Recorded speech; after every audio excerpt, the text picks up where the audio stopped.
Ẹ ǹlẹ́ o, ẹ̀yin èèyàn mi, gbogbo yín pátápátá ni yóò dára fún o.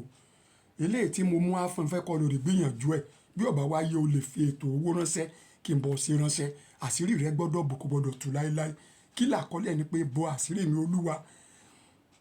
Rebuild or recover my secret. Bá ń bo àṣírí mi Olúwa. Bo àṣírí mi Olúwa. Àṣírí ẹ gbọ́dọ̀ bò ni kò ní tú láéláé. Ntọ́ lọ rí wá rèé o. Lọ wá èpo ọ̀bọ̀ kó tóbi tó àtẹ́lẹwọ́ mi kó lọ kó kúnná dáadáa. Lọ ewé ọ̀là mọ́ oní 200 naira ọgbọ́n báyìí kó o sì lọ sáwórí pèpè mọ́ àtàkónímọ́ra pẹ̀lú sẹ́fúnsẹ́fún lọ kó kúnná dáadáa gidi àtẹ̀wé àjòbálẹ̀ ọgbọ́n bẹ́ẹ̀ yẹn lọ kó kúnná dáadáa wá lọ wá ọṣẹ ọ̀pọ̀lọpọ̀ ọṣẹ Joy,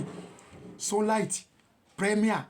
or Supreme má lo medication má sì lo Lux torí Lux ṣẹ́gun ni rà kó kúnná dáadáa kó wá kó kúnná kó fẹ́lẹ́ kó di gbogbo wá po kíní ẹ̀ mọ́ papọ̀ mọ́ dáadáa pẹ̀lú omi àgbọn bó papọ̀ mọ́ dáadáa pẹ̀lú omi àgbọn kó sínú ike ńlá kan fi kándù kan gún lórí pẹ̀lú láti fi gbàdúrà ó lé tutù o ní pé ò gbọ́dọ̀ gan ènìyàn ìtutù ẹnu ò gbọ́dọ̀ bínú sọ gbọ́dọ̀ bá yẹn jà ọba ti pẹ̀ gẹ̀yàn oko bára rẹ ni o gbèsè ẹgbẹ́ kan wọ́n á lọ ra èpo kan pèlè èpo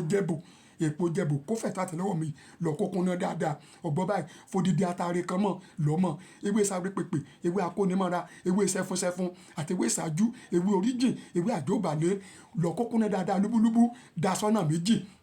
ìdá kan dá sínú kẹ́ẹ̀gì tó àní àfilẹ̀tà wá lọ ra wáìnì sí ọgbọ́n báyìí wáìnì àti oyin gidi ìgò kan ra papọ̀ síbẹ̀ ọgbọ́n báyìí mí papọ̀ dáadáa bí ọjọ́ kẹta kó tó máa lò ó ìdá kan tó kù lọ wá ìtí ṣe ata àjọsí wẹ́wẹ́ kó rà kó lọ papọ̀ mọ́ kó ní ó di lúbúlúbú lọ sínú ike kan ọba ti ń di níbi ọ̀sẹ̀ ìrọ̀lẹ́ ọmọ ìbú síbí mọ̀kọ́ méjì sínú sásùn ìbílẹ̀ ọgbọ́n bẹ́ẹ̀ yẹn inú sásùn ìbílẹ̀ fomi àgbọn sí fepo sí fiyọ̀ sí firúworo sí ekiri ẹ̀dọ̀ màálù ẹyọ 9 fún ọkùnrin ẹyọ 7 fún obìnrin máa ṣe bẹ́ẹ̀ ọgbọ́n bẹ́ẹ̀ kọ́ ọmọ sí lọ́bẹ̀ kọ́ ọmọ jẹ pẹ̀lú àdúrà ni o dápò Olúwa bó àṣírí mi kí n rówó ná kí n rówó yọ kí n má tẹ̀lé àárín ẹgbẹ́ kí n rówó lé san kí n sì rówó lé ìwé ọmọ mi san kí n rówó tọ́jú àwọn ọmọ àtẹ́bí mi kásìrì mi ó bò dápò jẹ́ kásìrì mi ó túwó la ìwọ ṣe bẹ́ẹ̀ sọ wá rí wáìnì yẹn jọ́ kẹta ọmọ mi papọ̀ ọmọ gbèlú aláàárọ̀ kó tó jáde mọ́ pẹ́ gàn yẹn o ètùtù ẹ̀ nìyẹn yóò dára fún ọ mọ́ búyàn mọ́ báyàn jà níbikíbi inú ọjà kódà ìbáṣe inú ìjọ ìbáṣe ní nẹ́ẹ̀tì mọ́ kẹ́gẹ́ nìkan kan